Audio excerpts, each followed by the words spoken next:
नमस्कार दोस्तों। आज की कहानी है सुहागन एक धोखा।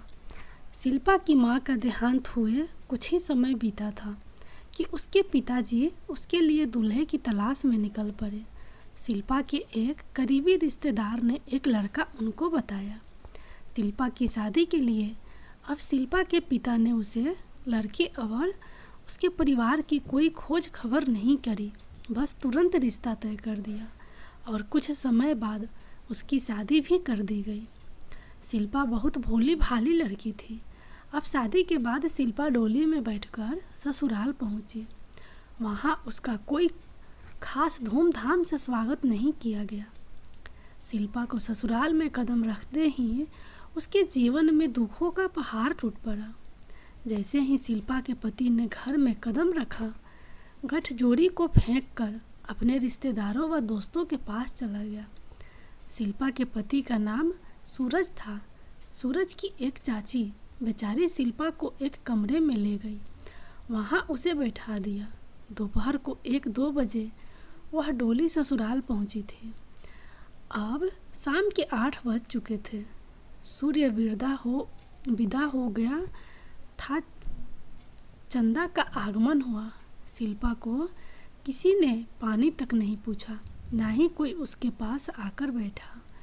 बेचारी शर्माई घबराई सी चुपचाप कमरे के बाहर देखती रही। रिश्तेदारों की विदाई हो रही थी। कई रिश्तेदार अभी रुक गए थे, कुछ रवाना हो गए थे।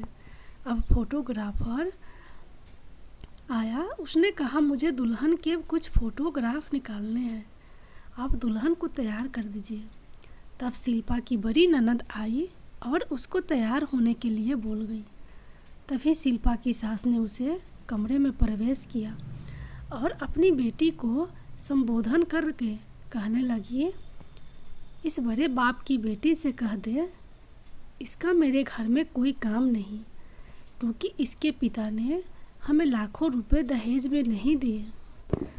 इसे मेरे घर में रहना है तो अपने अमीर बाप से लाखों रुपए लाकर देगी। उन रुपयों से हम मेडिकल स्टोर खोल देंगे। शिल्पा मन ही मन बहुत डर गई थी। बेचारी सोच रही थी, ये सब क्या हो रहा है। एक तरफ उसका पति सूरज अभी तक उसके पास नहीं आया था।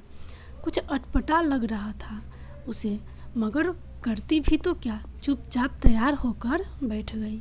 फोटोग्राफर ने कुछ फ़ोटो निकाले। अब उस फोटोग्राफर ने सूरज को भी बुला लिया था। सूरज अनमने मन से बैठा, एक आधी फ़ोटो निकलवाई और फिर उठकर वापस अपने रिश्तेदारों की महफिल में जा बैठा। अब दुल्हन को उसके रूम में ले जाया गया। काफ़ी देर बाद शिल्पा की ननद पकड़कर सूरज को कमरे में ले आई। कमरे में आकर सूरज चुपचाप बेड पर आकर लेट गया। शिल्पा से कुछ नहीं बोला। शिल्पा सब कुछ देख रही थी।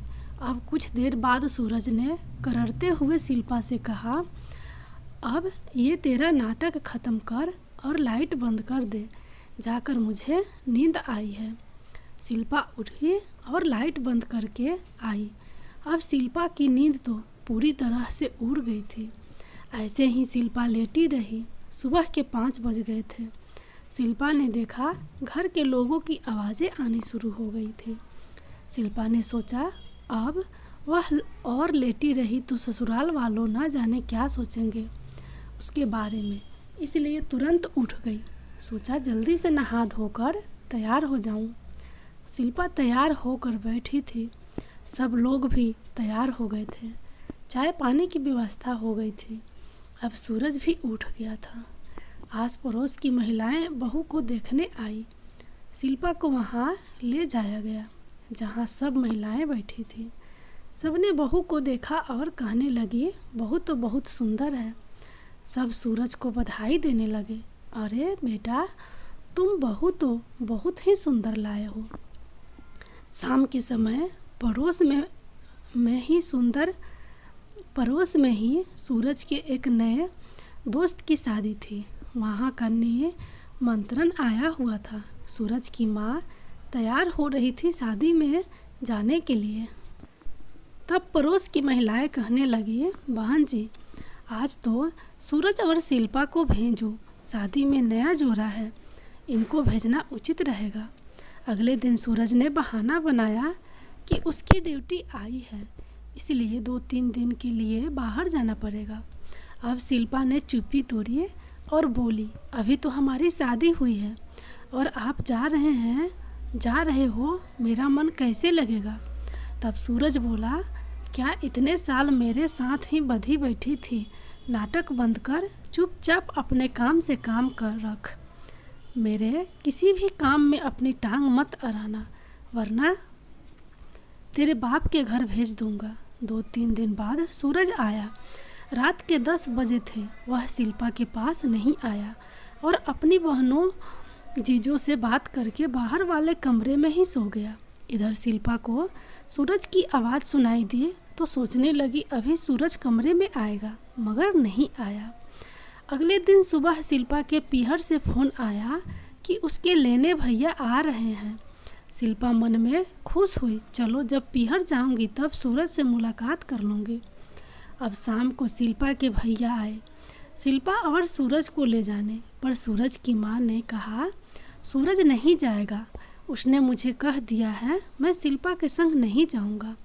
अब शिल्पा के भैया ने सूरज से बात करी कि शादी के बाद दूल्हा और दुल्हन को संग जोरे से ही जाना होता है, ऐसे में अकेली शिल्पा को कैसे ले जाऊं, घर में सबकी डांट पड़ेगी। बहुत समझाने पर सूरज तैयार हुआ जाने को, मगर सूरज के माता पिता को अच्छा नहीं लगा सूरज का जाना।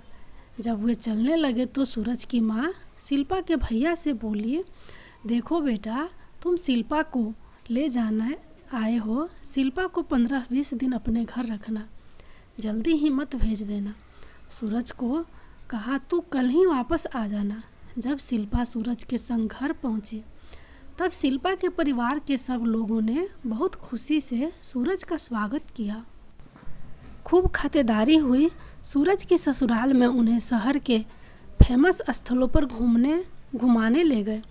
ऐसे करते अगले दिन सूरज तैयार हो गया अपने घर वापस जाने के लिए।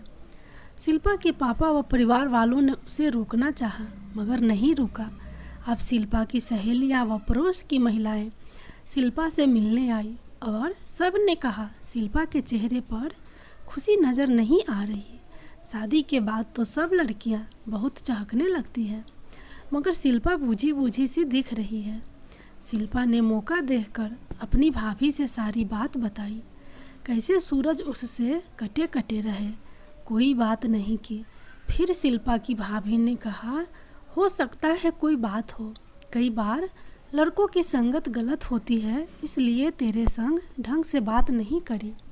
15-20 दिन होने पर शिल्पा को ससुराल जाना पड़ा। अब शिल्पा की कहानी में दर्द की घड़ी आनी शुरू हुई।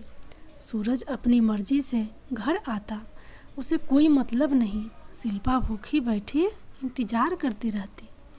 घर के सब लोग खाना खाकर सोने चले जाते, सूरज घर आता। शिल्पा गर्म खाना बनाकर उसे खिलाती, खुद खाती। रसोई का काम ख़त्म करके कमरे में जाती, तब तक सूरज नींद ले चुका होता। इधर उसकी सास रोज़ ताने देती, खुशखबरी नहीं सुना रही, तेरे में कोई कमी है तो डॉक्टर के पास ले चलती हूँ। नए नए बहाने ढूंढकर शिल्पा को ताने मारने, लड़ाई झगड़ा करना उसकी सास का काम था। रोज़ लड़ाई झगड़ा शिल्पा का जीवन का दुखों में घिर गया। जैसे तैसे करके सूरज शिल्पा से बोलने तो लगा, मगर उसका ध्यान नहीं था शिल्पा में, बस जैसे कोई मजबूरी में हो। अब शिल्पा को लगने लगा शायद सूरज उससे प्यार करने लगेगा, मगर एक दिन तो हद ही हो गई जब सूरज शिल्पा के कहने पर वैष्णो देवी के मंदिर जाने के लिए शिल्पा से रुपए लेने आया, तो उसकी सास का कलह शुरू, मौज मार, काम तेरा बाप करेगा। शिल्पा ने जल्दी से अपने कुछ रुपए सतीश को दे कर आई और काम करने लगी, पर उसकी सास ने उसे धक्का दे दिया और कहने लगी, मेरी रसोई में पाँव मत रखना, समझे। शिल्पा मना करने पर भी रसोई में सफाई करने लगी, तो उसकी सास ने उसे धक्का देकर रसोई से बाहर निकाल दिया। तब सूरज ने कहा, क्यों हल्ला मचा रहे हो, करने दो इसे काम। तब शिल्पा की सास ने कहा, हाँ अब तू अपनी पत्नी का गुलाम बन गया। फिर सूरज बोला, इसमें गुलाम वाली कौन सी बात है, हाँ मैं अभी इसे घर से निकलवाती हूँ। शिल्पा की सास तुरंत घर से निकल गई और अपने बेटी दामाद को बुला कर लाई। शिल्पा की ननद नंदोई ने आकर सूरज को एक कमरे में ले गए और कमरे में सूरज, उसकी माँ, बहन और जीजा चारों जने शिल्पा को कमरे में नहीं जाने दिया। कमरे को अंदर से बंद कर लिया। अब शिल्पा को तो कुछ भी समझ नहीं आ रहा था कि क्या हो गया।